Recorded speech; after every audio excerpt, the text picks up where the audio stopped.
Hey, what's up, guys? My name is Dr. Boyce Watkins, and I want to jump in real quick and talk to you guys about Twitter stock. Twitter stock has been on a free fall since Twitter made the decision to permanently ban President Donald Trump. And I'm going to just tell you guys why Twitter stock is dropping and why a lot of experts expect it to continue to drop. Because when they banned Trump, they actually wrote their own economic death certificate and did a lot of things that just aren't very good for business. And so I don't care if you're Democrat, Republican, or Independent, you'll find this conversation an interesting analysis about the balance between righteousness and making money. So we're gonna get started on the Black Financial Channel in 1 second.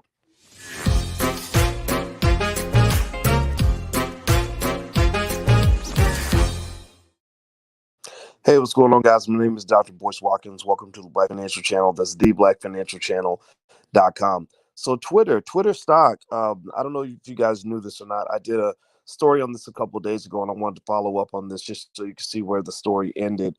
And Twitter stock has been on a free fall ever since the company banned President Donald Trump from the platform. There have been financial implications that they maybe they considered this, maybe they didn't. I don't know. I can't speak for them, but I can say that banning one of your most popular followers or one of your most popular members of your platform is not good for business. Now we can debate all the other issues about whether or not he should have been banned. It's up to you to make that decision. I'm not going to talk about the politics right now, but I'm going to talk about the economics. So Twitter stock has dropped, I think, about 12% this week, and I did some research on it to find out what was going on.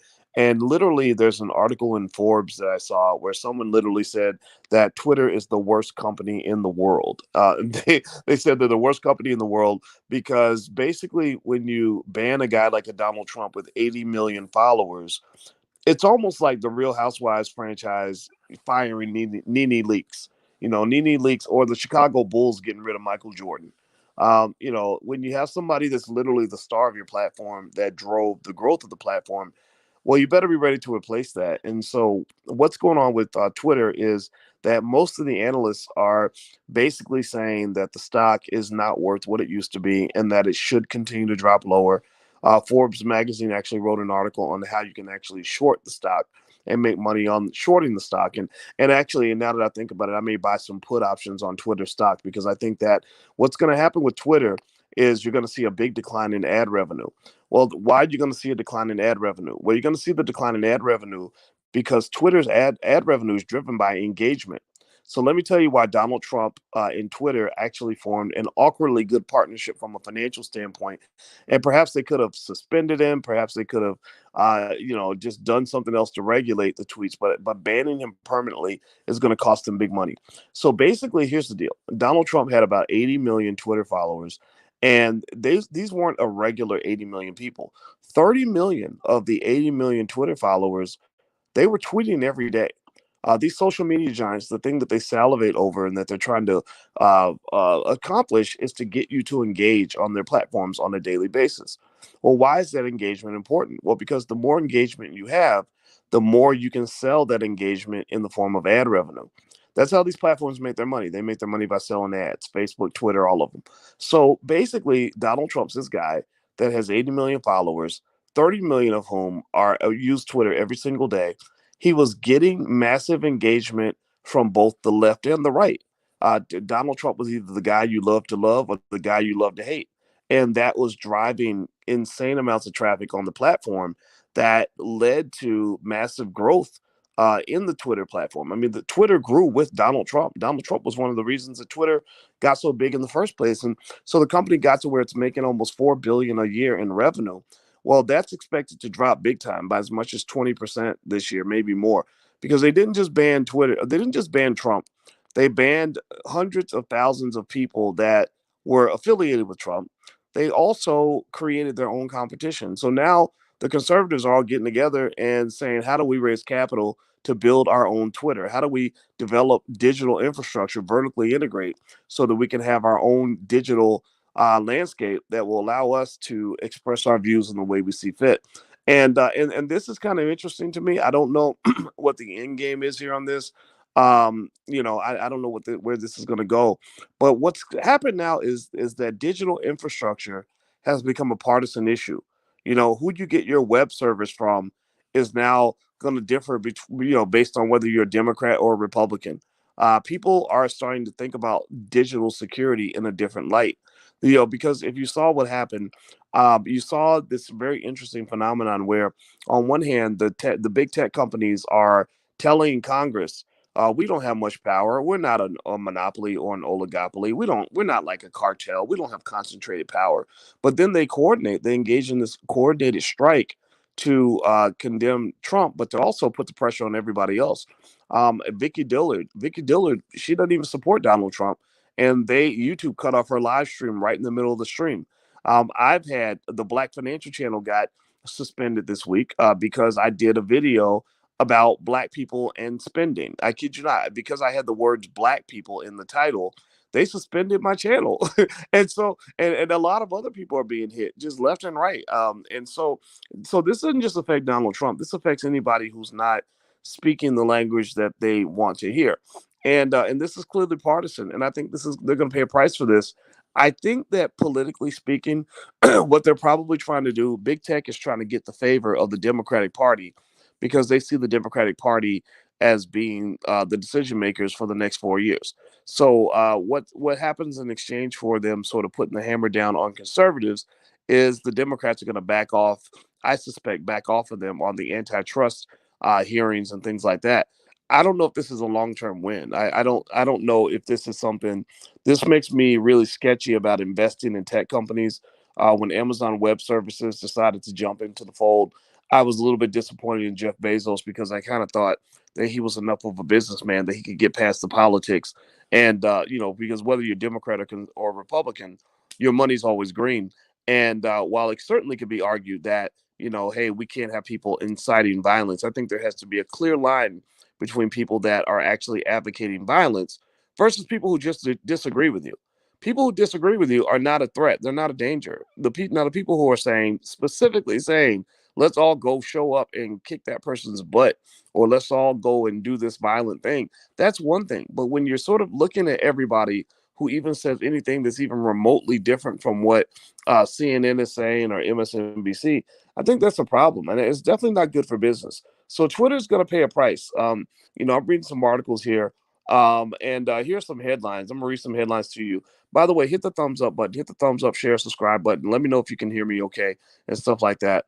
Um, all right, so the article, the titles of the articles I'm seeing here are from the New York Post. It says Twitter stock plunges after banning President Trump. Forbes writes, Twitter is the worst company on planet Earth. Here's how to bet against the stock. And I'm going to bet against Twitter tomorrow. I'm actually going to buy some put options because I think Twitter still has some more following to do. Check this out, guys. Twitter CEO, this is Business Insider. Twitter CEO Jack Dorsey was on vacation during the Capitol riots and the Trump ban. So Dorsey, the CEO, right in the middle of the company making these major decisions, he was on vacation. I think I don't know what's going on here. Okay, let's see here. Barron says Twitter is still facing fallout from banning Trump. Here's the latest Wall Street call. Fox Business says Twitter shares sink after Trump's account deleted. Bloomberg, tech under pressure after Parler goes dark. Twitter drops. Uh, so so long story short, you just gotta go down the list, and you're seeing all these articles about Twitter stock dropping. And I can just tell you this, in terms of how Wall Street thinks, and I'm not here to tell you if you should be a Democrat or Republican. I don't care if you, I don't care who you voted for. Because to be truthful, I don't think it matters for your wealth. Take care of your family, man. Don't be taking care of these politicians. They ain't doing nothing for you, so you got to do something for yourself. But the thing about Wall Street is that Wall Street is they're not so much trying to give up all their wealth just so they can participate in all the political infighting in the crazy civil war. The people on Wall Street are just watching things go down.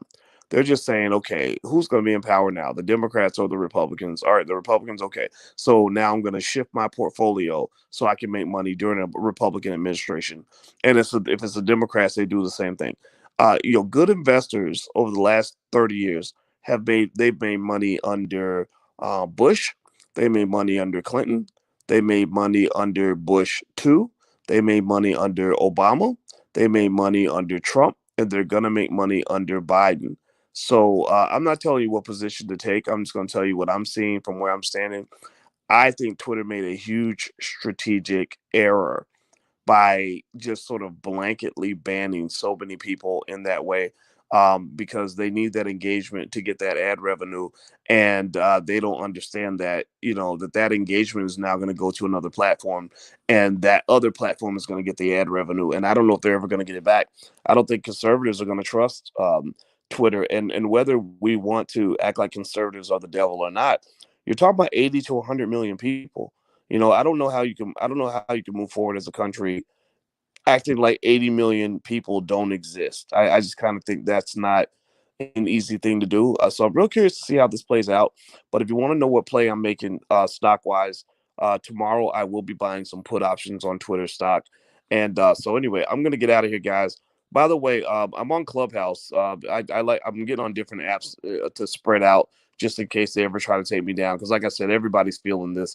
Like I've never advocated for violence. I don't know. Give me a yes or no if you've ever heard me say, "Let's go kick somebody's ass. Let's go to the Capitol. Let's beat somebody up." Give me a yes or no if I've ever advocated for violence.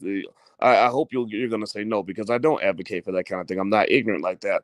But literally, they went to my YouTube channel. They banned one of the channels for a week because I put the words black people in the title. Then I shared a video of a guy who was running down the street and he tripped and fell. And I kid you not, I swear to God, I'm not making this up. Facebook literally said, they literally took the video down and said that you're promoting violence, because I showed a video of a guy running a race where he tripped and fell, and it was funny. It was like comedy. Like that's what censorship does, and I think that we have to kind of think about that, because you think they're really going to stop when they get done with the right wing yahoos? No, they're going to come right after you. So just be cautious about what you get behind. I don't know. I did, and yeah, I don't know. There's more to talk about, but I'm not going to go into all that. And by the way, the Generational Wealth Conference is next weekend. So if you want to join us, we're going to cover everything from wills and estate planning.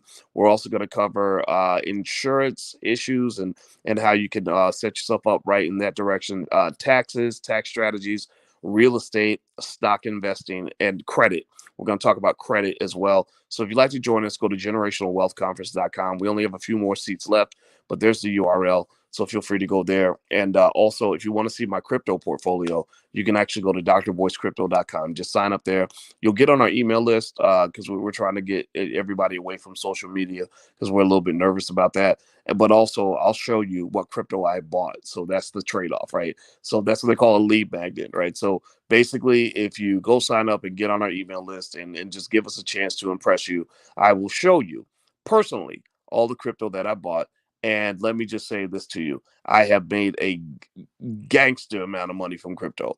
I've been waiting, they say, remember the rap song, they say patiently waiting to blow. 50 Cent said the song, right? I've been patiently waiting for my crypto to blow, and it has blown. Bitcoin is over 30 something thousand. The tea leaves are saying that Bitcoin's going to keep going up. Now, is that true or not? I don't know, but I know I'm positioned to benefit if that happens. I'm not running away from crypto, because I honestly feel like this could just be the beginning. So if you want to see what crypto I bought, feel free to go to drboycrypto.com. Do I think that the Federal Reserve will prop up Twitter stock? I don't think so, but I do see some government intervention in some really interesting ways, particularly as it pertains to social media. I wouldn't be surprised, and yes, C-Dub, I am actually live.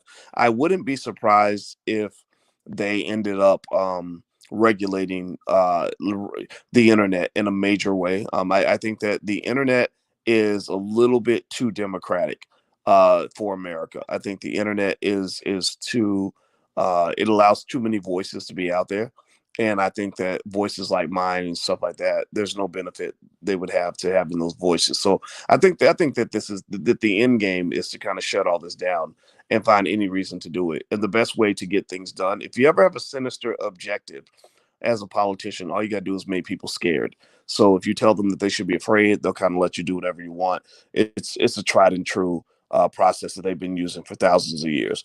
Is crypto backed by anything? No, but then again, your fiat currency isn't backed by anything either. So so then there's that. All right, guys. I'm out of here. Hit the thumbs up button, hit the share button, hit the subscribe button. And like I said, drboyscrypto.com. You can see my crypto. And that's the URL for the Generational Wealth Conference. It's this weekend. So take care, guys. I'm out of here. Have a good night. Thank you for listening. Peace.